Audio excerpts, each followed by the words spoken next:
Ben TM Angus. 10 seconds for row number 1.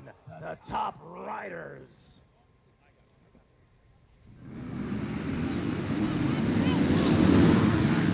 I got real skinny on that one. Caleb Russell on the inside line.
got it, buddy. You're good.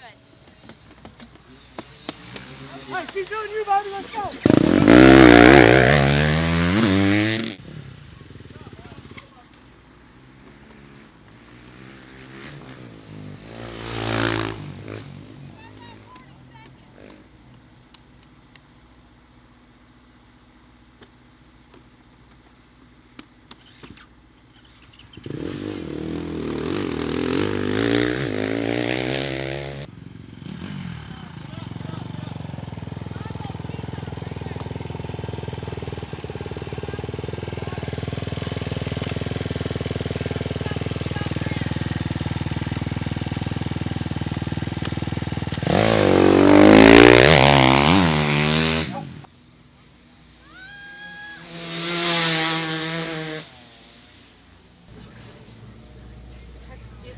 Well, not end of the day we wanted to.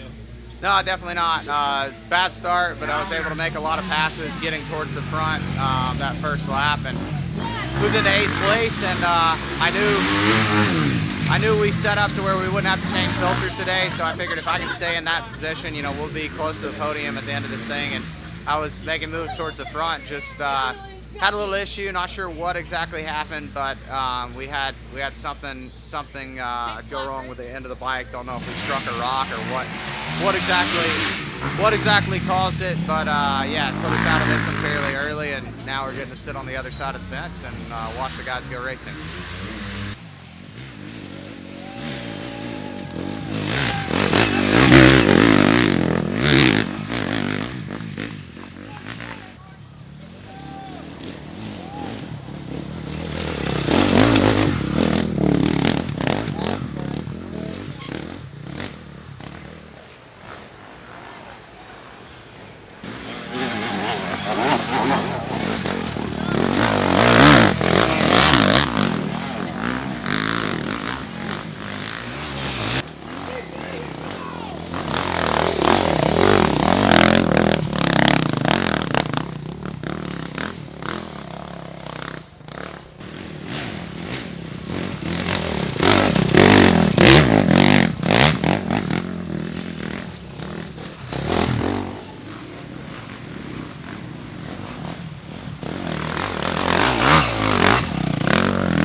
Was ever a race this year that a start was about the most important thing, or really the only thing that mattered today?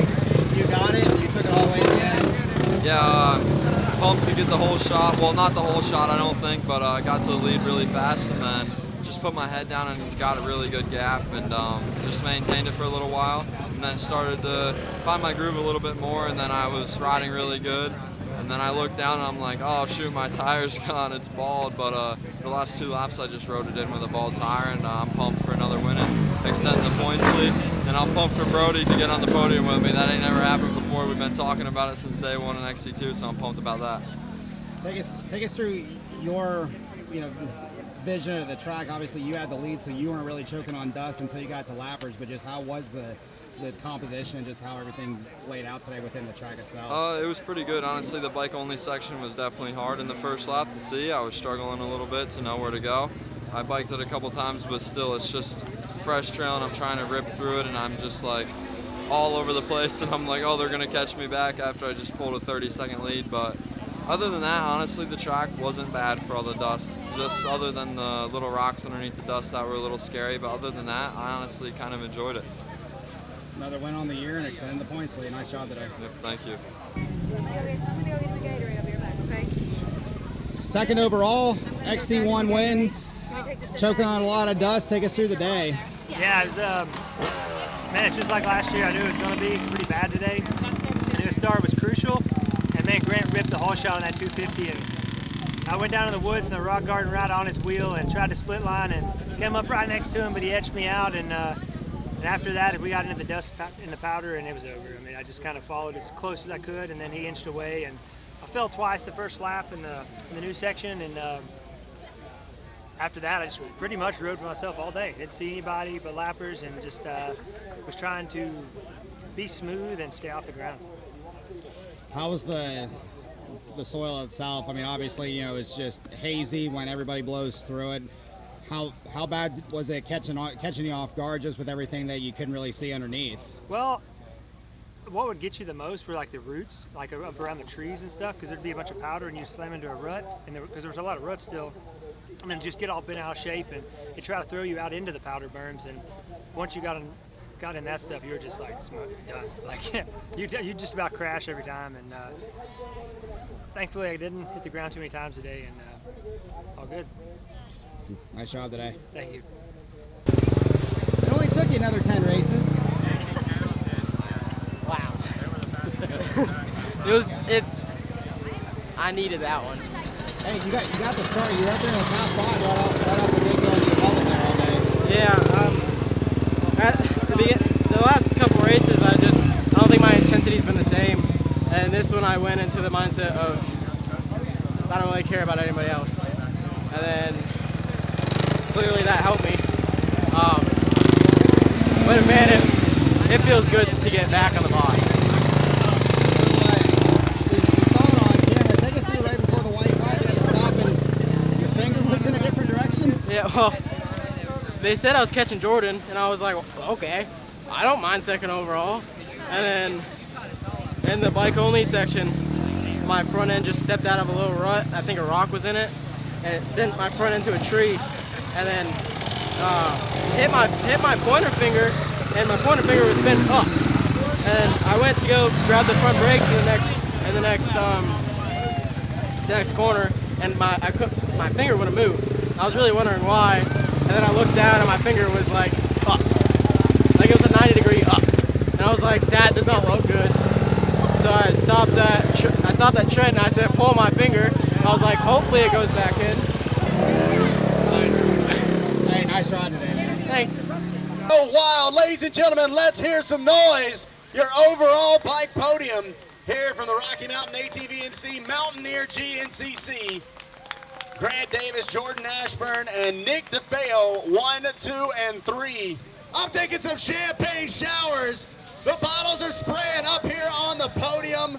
Your overall top 3 from the Mountaineer GNCC, Grant Davis, Jordan Ashburn, and Nick DeFeo, 1, 2, and 3.